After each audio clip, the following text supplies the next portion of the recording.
முதலாம் மாரவர்மன் குலசேகர பாண்டியன் இறந்த பிறகு இளவரசர்கள் சுந்தர பாண்டியன் மற்றும் வீரபாண்டியனுக்கு இடையில் ஏற்பட்ட வாரிசு சண்டையால் பாண்டிய நாடு வலுவிழந்தது. பாண்டிய பேரரசு வலுவிழந்ததால் அதன் யாழ்ப்பாண பிரதானிகளான ஆரிய சக்கரவர்த்திகள் தங்களை சுதந்திர அரசர்களாக பிரகடனம் செய்து கொண்டு தங்களுக்கென்று ஒரு தனி கொடியுடன் தொடர்ச்சியாக 350 ஆண்டுகள் ஈழத்தை சுயாட்சி செய்கின்றனர். யாழ்ப்பாண நகரை மீட்டெடுக்க மாரவர்மன் குலசேகர பாண்டியனால் அனுப்பி வைக்கப்பட்ட தளபதியான குலசேகர சிங்கராயனின் வழிவந்தோரே ஆரிய சக்கரவர்த்தி அரசர்கள். தங்களது கொடியில் காளை, வலம்புரி சங்கு, பிறை நிலவு மற்றும் சூரியன் ஆகிய சின்னங்களை கொண்டு சுயாட்சி நடத்தியவர்கள் இவர்கள். ஆரிய சக்கரவர்த்தி பட்டம் கொண்ட 18 அரசர்கள் யாழ்ப்பாணத்தின் நல்லூரை தலைநகராக கொண்டு நல்லாட்சி செய்கின்றனர்.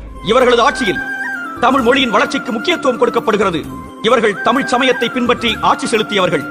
நல்லூர் முருகன் கோவில், திரிகோணமலை சிவன் கோவில் ஆகியவை இவர்களின் ஆட்சியில் புனரமைக்கப்பட்டு ஈழத்தமிழ் தேசம் சீரும் சிறப்புமாக விளங்கியது.